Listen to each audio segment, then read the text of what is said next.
This podcast show is brought to you by Northern Bee Books, publishers of new and second-hand bee books. Founded in 1976, Northern Bee Books claim to stock the largest collection of new and old bee books in the English-speaking world. They also publish the Beekeepers Quarterly and Natural Bee Husbandry magazines. Visit northernbeebooks.co.uk to view their book list. Welcome to the Britmana Bay. This is episode 145 of our beekeeping show, From Chills to Thrills. Yeehaw! We're now heading into bee season 2019. Yes, we are Gary and Margaret, and we are Britmana. Yes, and Britmana are beekeepers who are located on the wild west coast of Auckland in the North Island of New Zealand.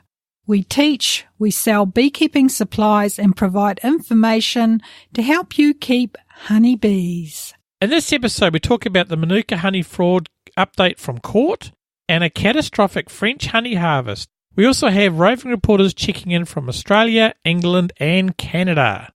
And the show notes for this podcast are kiwi.bz/145.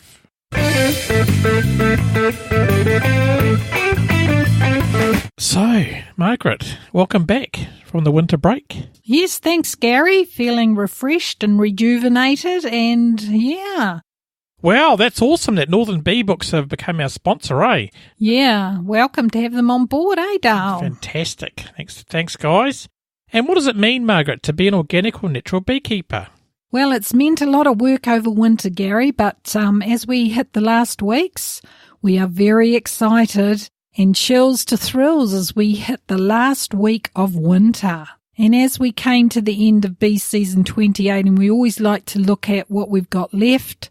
We had 1 week hive which did fail, and then we had 8 remaining, but today I had a look and one of the other weaker hives is just got 1 queen and about 30 bees. So looking at around 7 hives left. So that's pretty good survival rates compared to not last season but the season before. So from 100% last season to this season, that's, how much is that? It's about 85% or something. Anyway, I'm no good at maths. No good at maths. Anyway, the temperatures over the middle of winter hit the low of 5.5 degrees Celsius, which is around 40 degrees Fahrenheit, been a bit chilly. But then we went up to a high of 23 degrees Celsius, which is around 61 degrees Fahrenheit. How have the bees been behaving? The bees have been really busy throughout the whole of winter. I mean, as soon as the sun comes out, they are out there bringing bags? Yeah, bringing bags of lots of pollen. Were they on holiday? Yes, they came back from holiday with pollen. So, red, white, orange, red, yellow, and, just really big ones on their legs and looking good. I've been a bit lazy, to be fair. I've been recuperating, but I have treated the bees today with oxalic acid vaporization. At the moment, they're looking okay. I saw a few deformed wings out the front of one hive, so that's always alarming. Anyway, working on that, and we just hope that, the next few weeks as we hit the last stretch, running down the last stretch here, Gary, that we have some bees to split. Been a lot of rain, hasn't it? We've got a lot of rain. Yeah, and it has been difficult to plan the lawn mowing in bee work, but what have you been up to, Gary? Well, I've been doing a lot of clearing of the gorse around in the bush and on the driveway, and we've also updated the website. That took a bit of effort, didn't it? Yeah, that's going to be awesome. Pretty smacko there, and Gary and I have been working on weed removal and improvements to our workshop and our shop.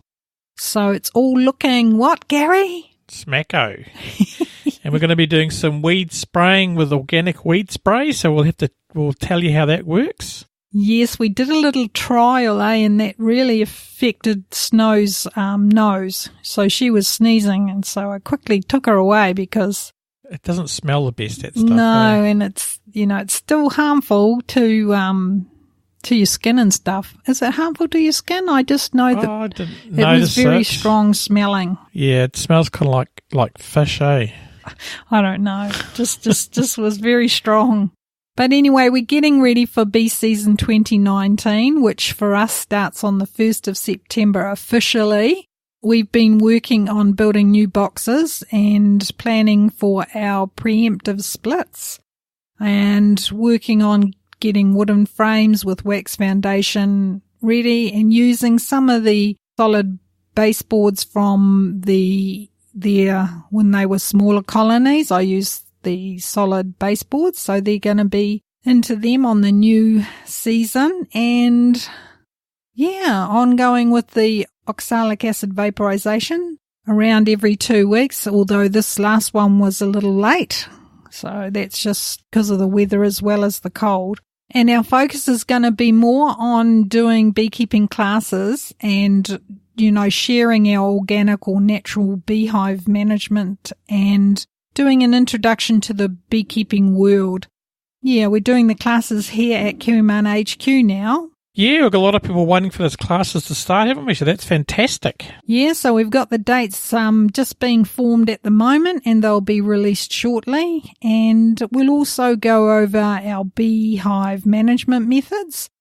And our goal is really to encourage people to manage their hives organically if they can, and also the breeding side of things, which we like to share.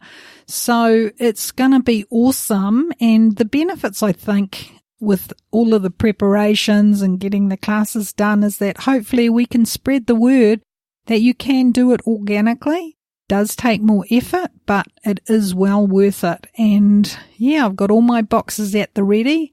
Less of a panic, Gary. Well, that's always a good thing, isn't it? Indeed. And the things that we are preparing for and what we expect, I think, more is that the population will start to grow. We expect that there will be increased laying with new season worker brood coming on. We'll be doing our assessment inspections in 2 weeks and checking honey stores. Most of them, all the hives have got honey available to them, so there's not really a chance of starvation, but, we still like to check that. And hopefully healthy brood so the splits can go ahead. And that'll be it. And I've heard there's drones around. Yes, I do talk about that a little bit further on. What have you been doing to assess the hives to get moving into spring? The things that will be happening is I've already been having some customers book me in to check their colonies, and the things that we are looking at the moment is just assessing the hive as it is right now. So basically I'd recommend checking the hive for how it is right now, what sort of laying's going on, are there drones, are there worker brood, is the queen present, is the brood looking healthy, and also the stores, checking the stores, because it's helpful to have stores for your splits as well. So it'll just be a real check to see the status of the hives, and then the goal is 2 weeks later is to go in and inspect and check what's changed. So a lot of people will be doing frame by frame inspections either side. Yeah, we'll be working on that. So that's what assessment's all about, just assessing for the status of the hive as it is. Then in 2 weeks, see what's changed, and then you start to know what's happening for the season. So if drone brood's coming on, then we know that in about, 3 weeks, we're looking at the population should start to change. The drones will go out and take another 10 days to mature, and then we're looking at, okay, do we have enough resources to split, or are there enough brood to split? Yes, I was driving past the Air Force base today, and there was a big sign on the fence that said drone-free zone. So that's not very good for beekeepers in the area, is it? I think we need to write a letter to them and explain that this is just totally inappropriate at this time of the year. Yes, I think absolutely. Yeah. Okay. So, and what do you think's the benefits of running a hive organically? I mean, why not just put pesticides in the hive?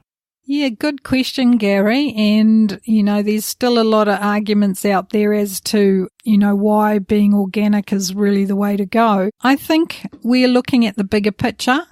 I think that by not using synthetic treatments for dealing with Varroa, it means that the longer term benefits will be that the Varroa doesn't get stronger and stronger.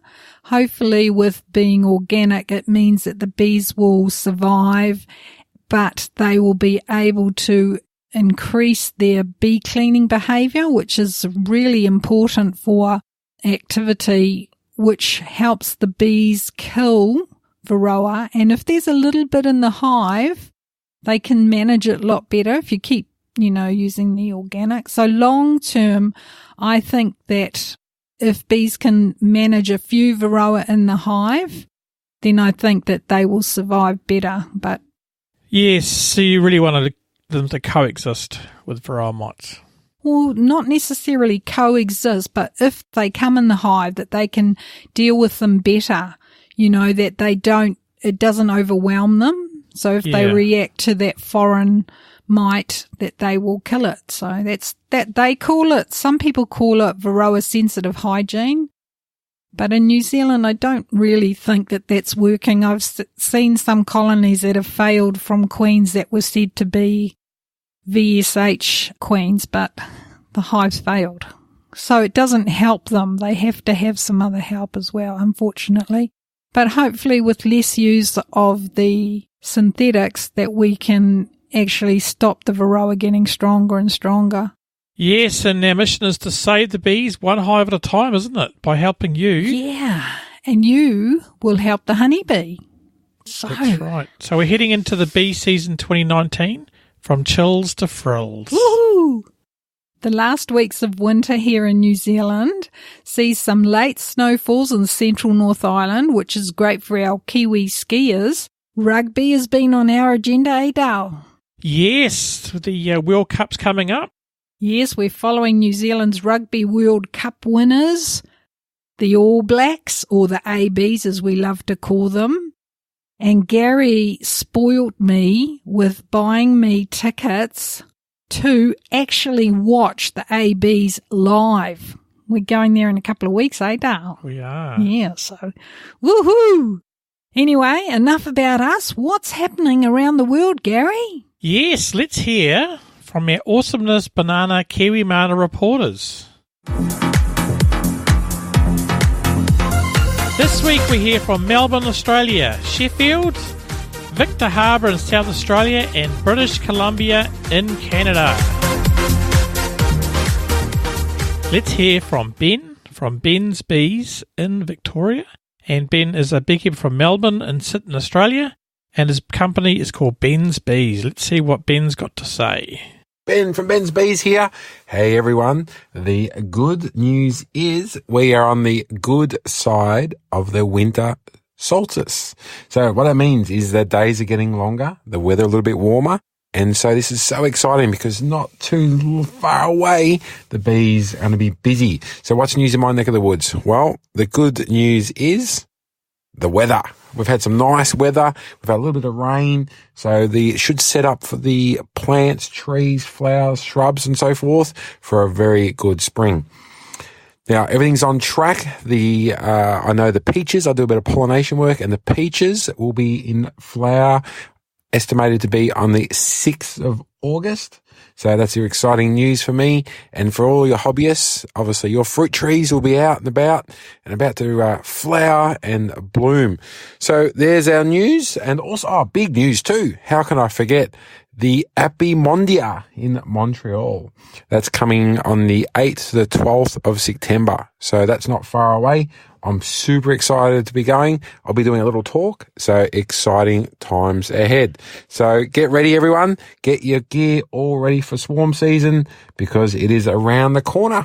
Absolutely. Yeah, well, thanks, Ben. And yeah, exciting to be going to go to Epimondia. We've met a few people from there, eh, Dale? Yes, absolutely. Oh, awesome. Exciting stuff. And Ron Mixture's going to be there, so say hello from us. That's fantastic. So a few folks there. We'll look forward to the reports when you get back. And remember that you guys make the Kiwimana buzz even more buzzy. Yes, and Ben's agreed to come on, have an interview after the Epimondia so we can hear what happened. Oh, he can fill us in on all the goss. That's right. Okay, who's next, Gary? Okay, next up we've got Chris from Sheffield in Britmana in England. Yes, and Chris Brown keeps bees in Sheffield. And shout out to Laura and Jasper as well. Let's hear what Chris has got to say. And Maggie. Don't forget Maggie. Hello, Margaret. Hello, Gary. This is Chris from Sheffield in the UK, dialing in with my Roving Reporter update. It's been an incredibly swarmy year in the UK, the most swarmy year that I've known since I started beekeeping. I started the year with 3 colonies coming out of winter, no winter losses, which was great. And then I managed to retrieve 4 swarms. So, and along with the splits, I'm now running 7 colonies. 5 of those are queen right, and 2 of those I'm waiting to. One was going through a supersedure, and another one appears to be queenless. So I might have to unite that one. But it's been a good year, but a very busy year for beekeeping. I've been working away a lot, so my wife has had to field a lot of swarm calls, including my own that swarmed a couple of times onto an apple tree on our allotment. Well into summer, and sort of thinking about the heather and taking our hives up to the Peak District. And I've just got to select and decide which of those I'm going to take up there. So it'll probably just be a couple of colonies, some nice strong ones, to take some of that unique heather honey. Yeah, I'll probably just take some cut comb from that. Anyway, I hope you've had a nice warm winter over there in NZ. We are often thinking you guys. And all the very best from all of us here to you. Cheers. Oh, thanks, Chris. That's awesome. Awesome bananas. And swarmy season. That's really interesting, eh? Because we've been hearing on the weather over there that it's really Scorchio. Yes, we have some more. We have a report later on from France, about that. That's shocking, isn't it? The temperature. Yeah, it's really severe and unusual. Record breaking. Yes, and good on you, Laura, for getting those swarms when Chris has been away. That's fantastic. Good work. Because we have something new, haven't we? We do. So tell us all about it, Gary. Well, we have a new swarm listing service which allows beekeepers to be registered on the service, and people on the public can get your phone number and give you a call about bee swarms, which are starting in a few weeks, eh? Yeah, people's on the public can call with any swarm they find and get someone on the list to come in, and it's all been very finely tuned, hasn't it? It's very finely tuned, and we can also be paying for Google AdWords, so it'll be on top of their lists. That'll be fantastic. You've been doing some real work this winter, haven't you, Dale? I have, and if you want to check that list out, you can go to kiwi.bz/swarm. Yeah, check it out, guys. And who's next on the Roving Reporters? Well, next is Ivy from Victor Harbour, and Ivy is the head beekeeper in Victor Harbour and gets some help occasionally from Mum and Dad, which is Dan and Tracy. Oh, and how old is Ivy? 10. 10 years Amazing, old. Eh? Oh, my awesomeness. As I said to my grandson, he's double digits. Double digits. Double digits. So let's hear from Ivy. Hi, this is Ivy from Encounter Bay, South Australia. I'm nearly 10 and me and my family have 2 beehives. We also have 2 cats, 2 chickens and 1 turtle. And soon we are going to get 2 clownfish. Last summer we had a hot time, so lots of beehives died, but our one seemed to be okay. We're in the middle of a nice calm winter at the moment. I help my mum and dad with the bees. I even have my own brusher, hat, suit and gloves. I do jobs like using the smoker and the extractor. This spring coming, I'm going to use the beeswax and honey to make soap and lip balm. I love the podcast. You guys are funny and interesting. When my dad said I could do a report, I thought the idea was awesome, or as you say, awesomeness bananas. Goodbye from Ivy and the family. That's fantastic. Thank you so much, Ivy, and we're glad you're enjoying it. Good to hear about you learning how to use the tools of the trade. Yeah, and making lip balm. That's interesting. That's fantastic. So you'll have to tell us how you get on with it. Yeah, and being a little get it? Being a little entrepreneur. Absolutely. and a special banana for you. Thanks, Ivy. And thanks for Ivy's dad, Dan, for helping support the KM145 buzz. Yeah, fantastic, guys. And what are you doing next, Gary? Well, next we're heading up to Canada in British Columbia. We've got Matt from Matt's Beekeeping. Let's see what Matt's up to. Hello, Margaret, Gary, and all the KM145 buzz listeners. This is Matt Roth reporting from Vernon, British Columbia, Canada. For the weather this week, we've had highs of 32 degrees Celsius and lows of 11. So far, this beekeeping season has been ideal, with the majority of our days being hot and sunny, but still having the occasional rain shower to keep the plants lush and the nectar flowing. Right now, around our apiaries, some of the flowers that are in bloom are sweet clover, thistles, lavender, sage, catmint, echinacea, zebra mallow, Dane's rocket, poppies, some roses, bee balm, and raspberries and strawberries. In the apiary this week, other than verifying that the colony is still queen right, our main task will be making sure that the bees have enough space to store any incoming nectar. And if I find any frames that have 100% capped honey, what I do is I will replace them with an empty frame. And then those full frames that I remove, I will store them in my garage until the end of August, which is when I will do all of my extracting for this year. Well, that's all for today. Back to you. Thanks, Matt. That's awesome. And just reminding you that Matt is a beekeeper from Canada's North Okanagan Valley in British Columbia. Yeah, and it's good to hear that there's rain and sun so that the nectar keeps coming in. That's fantastic. And a lot of blooms coming on, and he has a YouTube channel. He does. He's all about his learnings, misadventures and triumphs with chemical-free beekeeping. That's fantastic, Matt. Yeah, that's awesome. Well, thanks so much, Matt, for your update. And it sounds like things are, definitely going on over there. Absolutely.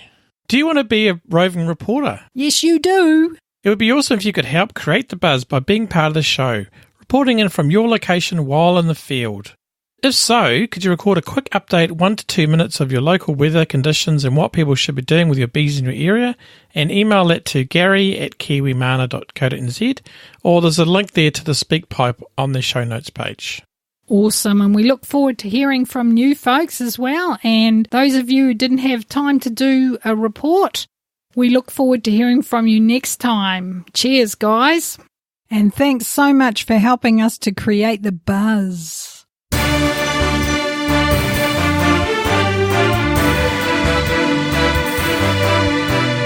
Beekeeping news. News you can use. That's right. News and which you can form some views. Hopefully. Okay, and this story has formed a lot of views. Oh, my giddy aunt. Has it? What? A lot of angry response. Yeah, this is an update to a story that we did back in March called Manuka Honey Goes to Court, and the company has now been charged. And quoting from the article, a natural health company has been hit with a $260,000 fine for secretly adding synthetic substances to its Manuka honey products to fetch a higher price. I have a recording here from the TVNZ, so let's have a listen to this. He's been called the architect of a scheme which undermined one of the country's great success stories. In plain English, hitting Mr. Lee Jr. in the pocket is probably the only place he will appreciate his wrongdoing. And with that, stung with a landmark fine of more than $112,000. Mr. Lee Jr. introduced these synthetics into the Manuka honey to effectively raise artificially their quality so the honey could attract a far higher price in the marketplace. It is obvious this was driven by greed. Yes, and that was Judge Eddie Paul summarising the case there, and the manager of the company was charged $112,000, and the company was fined $260,000. Yes, and the company was the father of the manager, eh? I think he owned the company. He owned the company and the son managed it. Manager was a guy called Jason Lee, or AKA Takyun Lee, and he was fined at the Auckland District Court. It's really interesting that where would we be without whistleblowers, Gary?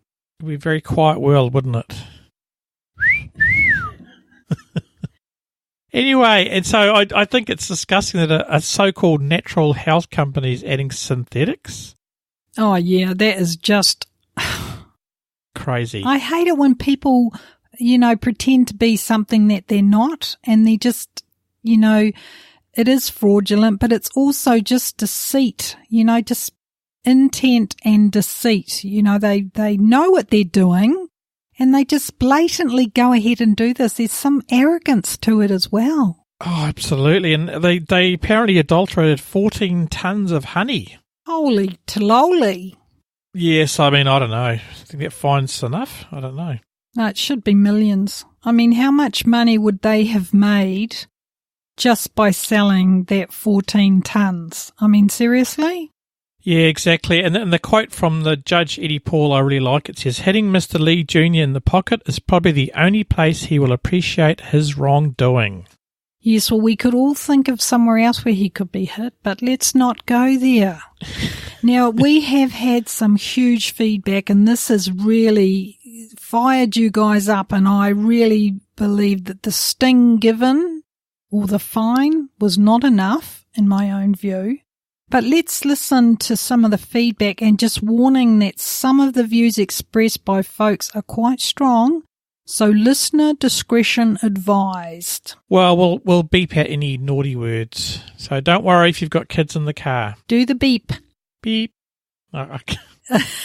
That happens later by magic. Okay, the magic thing. Okay, well, let's look at Judy Wish. She said, should have been more.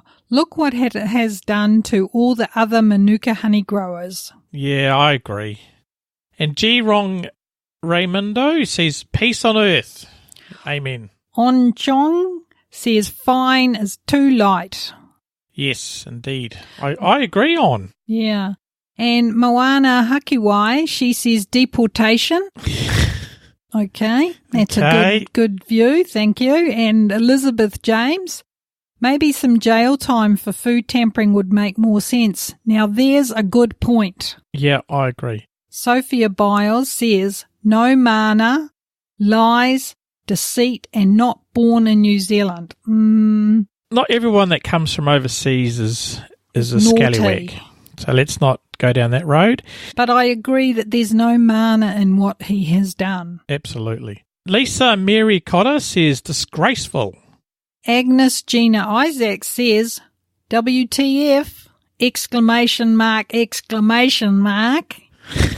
What the funny? What the funny? Julie Ann Welton says, disgusting. F, throw the book at him. What? Yeah. Funny, throw the book at him. Okay.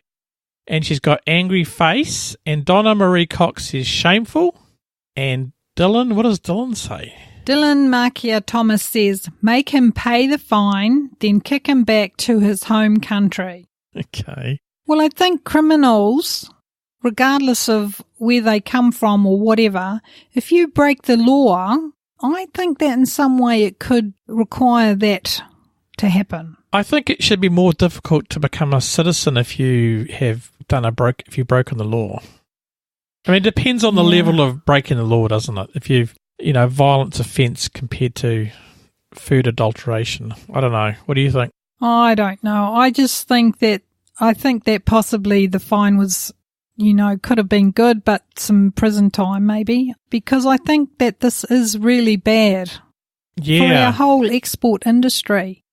And I would have made a real example of that case, to be honest. And Vaughan Lloyd-Jones says that's nothing. Offending will now explode. Offending will explode now. Well, I hope not. So he's thinking that the fine's too low and people will just ignore it. I like this one here. Jojo. Off. Another one. Hayley Sunderland says, greedy And what does Paul Belcham say? filthy grubs. And there's another one there from Robert, but you can go to the webpage and read that one. You can read that one. But I think the gist of all this is that we are not happy. This has harmed the honey industry and our reputation out there. And we want to have mana in what we do. And I think that this is a real shame to the industry. Yeah, absolutely. I mean, it's, money's not the only object here. Got to look after our bees and look after our industry, don't we? The industry, I think that's it. And if you're a good person and you're doing the right things, when we love you, but when you do stuff like this, we don't. Yeah. Most of us beekeepers are real beekeepers, and we want to do the right thing. Yes, indeed. Okay, and let's move on to the next story. Bad weather causing catastrophic French honey harvest. Yes, in June we heard the sad news for struggling bee folks and their colonies in France. Yes, the heat wave in Europe is playing havoc with the bees' food source. Quoting from the article, alarmed French beekeepers and farming groups warned Tuesday of a catastrophic honey harvest this year due to adverse weather. Terrible, eh? I mean, yeah. The other day in Paris it was 42 degrees, and that's the hottest it's been since 1947.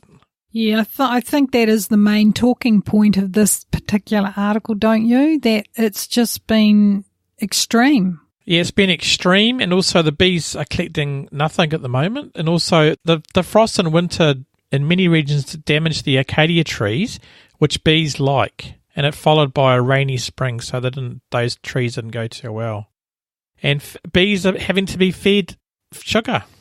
Yeah, and it's like how far are they along in their season now? So they're in the middle of summer? I think they're almost coming into winter. And quoting autumn. Yeah, autumn. And quoting from Henry Clement, who's the Secretary General of the National Union of French Beekeepers, he says by June his members had normally harvested 40 to 50% of their annual output, but they had collected very little so far. So it's not good, eh? Yeah, they might not be able to. If they want to feed their bees honey, then they may have to not take any off. Honey. Yeah. So what's that related news that you've put there, Gary? Oh, this is the related news about the heat wave in Europe, about the temperatures are smashing records across Europe. And it was even really hot in Amsterdam, wasn't it? Yeah, talk of it quite a lot better across Europe. Yeah, I mean, I don't know. This heat wave's caused by it's obviously caused by the weather, or is it global warming? What do you think's causing it all? I think it's because it's hot. That's good. We're not scientists, are we? No, that's true. And there was no feedback on that, but yeah, that's terrible for you guys in France. I feel for you guys. Yeah, we're thinking of you over there, and let's hope this doesn't spread to other things that will be very harmful. Absolutely.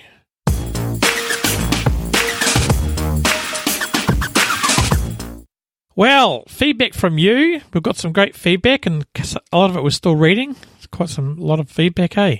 Yeah, lots of well wishes over the break, and we have appreciated all of them, guys. And don't think we've been doing nothing in the background. We have been working. We have. And you will see that soon on the website, eh, Dale? Well, the website's out there now, so it's all going good. But lots of things coming along. Yeah, and we've had some beekeeper services that we've been asked to do for some of our beekeepers. And I just give you a little bit of a rundown. So one colony made it through winter, but suddenly died a couple of days ago from what is assumed a weed spray poisoning. And the beekeeper came back to the hive to find there's a whole lot of dead bees out front. And they said that someone had been spraying, and it must have been over the weekend, and it was quite windy. Oh, that's terrible. So remember, guys, that if there's wind around and you're spraying and you're using chemicals, it's not going to bode well for your bees.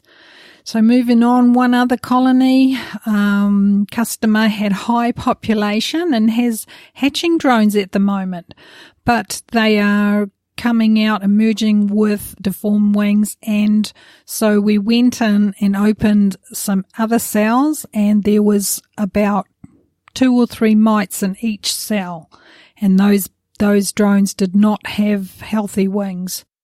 So that's a real terrible thing, and that is organically managed hive, treated very regularly. So the drones are the bees are bringing lots of varroa in and have been all winter this season. To be really honest, I think that there will be a lot more colonies failing if people aren't monitoring at all. Yeah, well, the mites love those drones, don't they? Yeah, I was reading an article today to say that the varroa, they don't like the worker brood because there's not enough room. They can't generally breed very well. So sometimes what happens is that when that worker brood hatches, the varroa actually fall out and die because they haven't been able to mate. Yeah, and they get a longer time in the drone cells too, don't they? Yeah, the drone cells produce about 3 mites. So that's 3 healthy mites out of 1 drone cell. So that's something to think about, guys. Absolutely. And one colony doing really, really well, and monitoring has been going on with around 4 mites on the inspection board, and treatments ongoing with oxalic acid vaporization every 2 weeks. So that is knocking them back. So, all have been treated through winter with oxalic acid regularly, and when they find over 6, I've recommended that they double dose, which is do a treatment, then repeat it at the same time. When you finish the first treatment, do another treatment, and then if you're worried about that, do that a week later again. So, basically all in, we've had great results this year. Fantastic.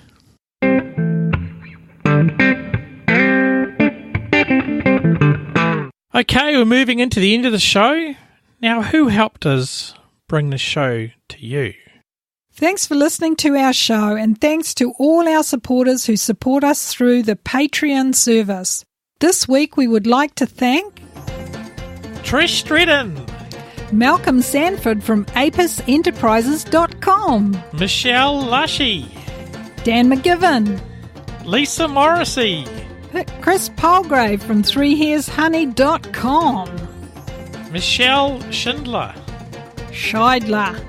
Mandy Shaw from Beekeeper Confidential Podcast, and Barbara Weber, Buzzed Honeys, Humane Bee Relocation from Buzzed Honeys, and Christopher Brown, Karen Shields, Finn's Bees, Carolyn Sloan, Greg Parr from Parr's Products, Nathan Buzzinger Beekeeping from Buzzinger Beekeeping, and John Paff from tuliptreehoney.com, Daniel Bokros from the Red Dog Ranch in Raymond, Ohio, and Tony Lum from meadnewzealand.com, Sana Wynne Lewis, Gutney Hunter, Tim Wilcox, Robin O'Connell, Cameron Mishkin, and Irene Townsend.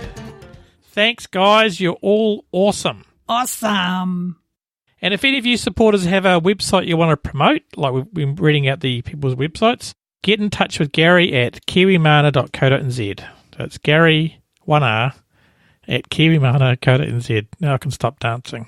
Okay, just calm down, okay? Okay, I'm sorry. Calm down. I was like, I was going to my Caribbean dance place. Oh, yes. Ay, caramba. Is that Mexican? Yeah, it is. It's all right. Okay, so what's happened here, Gary? Well, these people have reached the supporter reward level. So Sana Wynne Lewis from the Hawke's Bay and David from Buzzed Honeys have reached the reward level. A Kiwi t-shirt or cup is on its way, so please check your email. Yeah, guys, and enjoy whatever you choose. And what's next, Gary? Well, shout out to a new supporter. Huge thanks to Michelle Scheidler from the state of Wisconsin in the USA this week for becoming a supporter over the winter break. Thanks so much, Michelle. And welcome. Yes, and please be like Michelle and support the KM145 Buzz. Yes, guys, that's awesome. So, if you love what we do and find it useful, you can support us too. Visit kiwi.bz/banana. And the show notes for this podcast are kiwi.bz/145. So, Dal, end of the show. How you going? Well, I'm glad to be back and back in black, the KM145 t-shirt black and orange. That's right, and I'm happy to be back as well. So check out the new website. It's many hours of toil. Yes, and still few refinements, and the swarm list is our new product that we have available to our beekeepers. We found that we had to charge for it because it's becoming so big. We needed to support the website to make it better for you. It's only small fee, but well worth it, guys.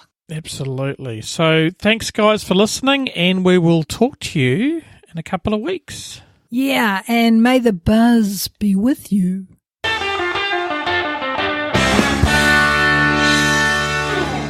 See ya! Oh, Gary, settle down, settle down.